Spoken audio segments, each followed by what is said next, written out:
In Chapter 14, we'll look at how the megacity is out of control.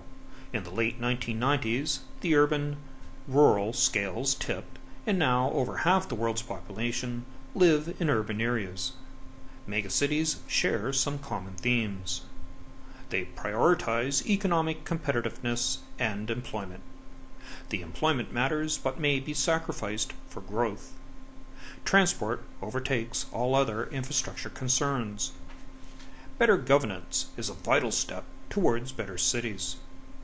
Holistic solutions are desired but are difficult to achieve. Cities will seek to improve services but could do more to manage demand.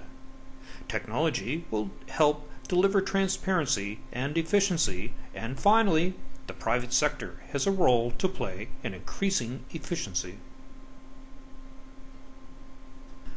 The Industrial Revolution kick-started city growth. Since then, 300 cities have more than a million people in them. This urbanization was made possible by many factors. First was that of improved food availability. Better roads allowed food to move more quickly into the cities. There were improved methods of food preservation and later refrigeration. Second was the movement of jobs. Factories began in the cities where people could easily travel to and from work, becoming the norm.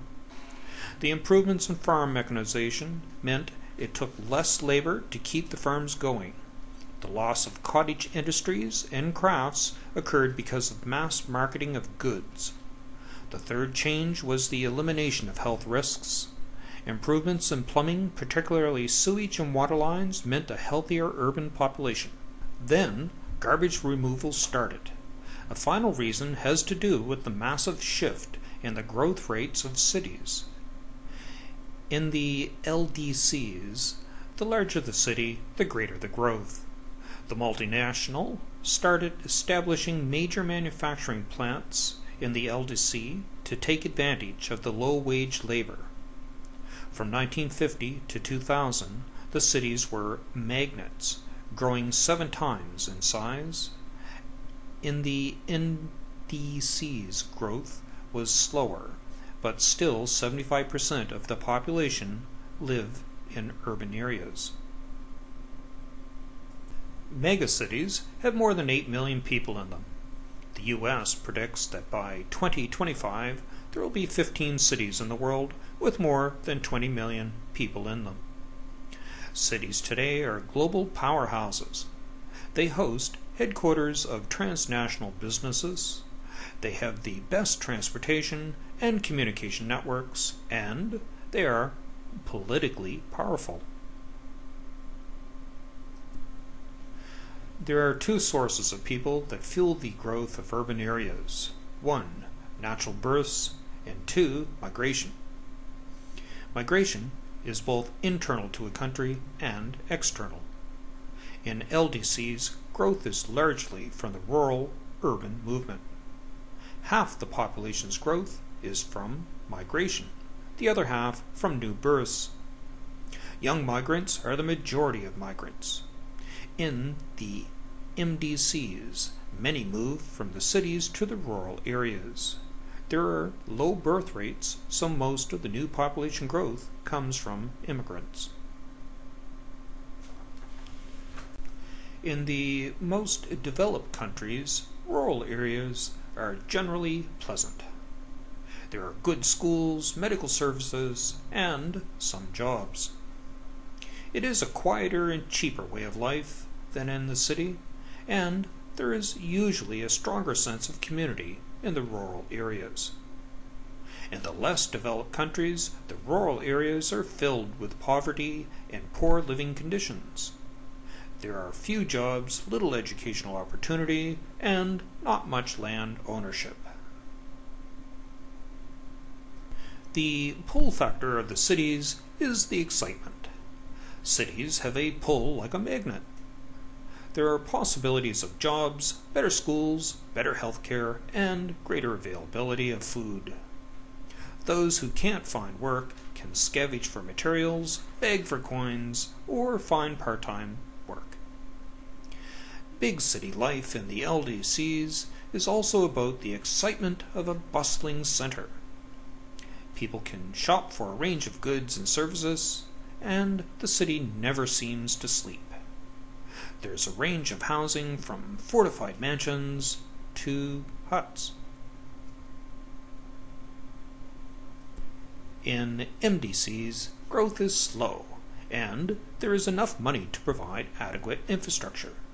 In LDCs, growth is fast, and there is no money for infrastructure, so half the people are homeless or in slums without proper shelter, water, or sewage.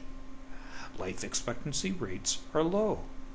Those who can't find regular work survive by the informal economy of begging, shining shoes, busking, recyclables, or washing windows.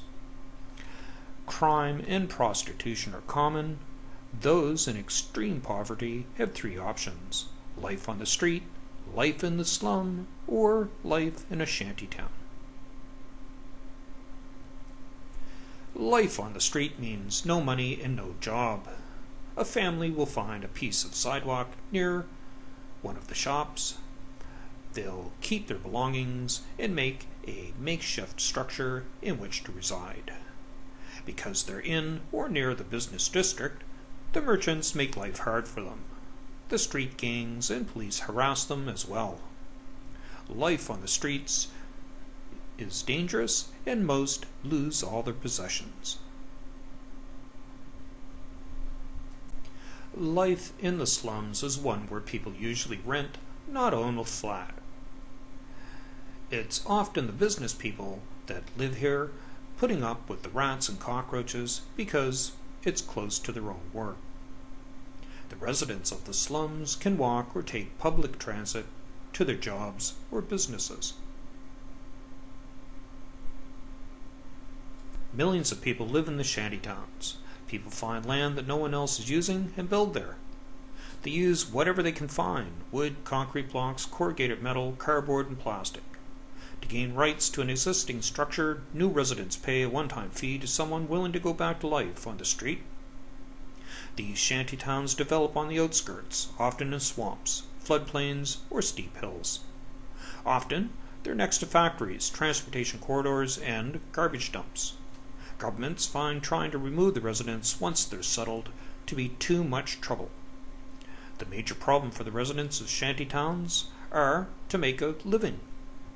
Seldom can they afford to travel into the downtown area. The garbage becomes a source of raw materials for things to sell and use. They lack sewers, clean drinking water, legal electrical hookups, roads, fire protection, and schools. Sewage runs down an open trench. Clean water is available only from a few central wells from a series of hoses.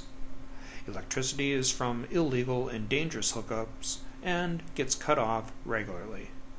People live in shantytowns because they can't afford anything better. The alternatives are life on the street or back to the rural areas. At least these shantytowns provide a sense of community and permanence.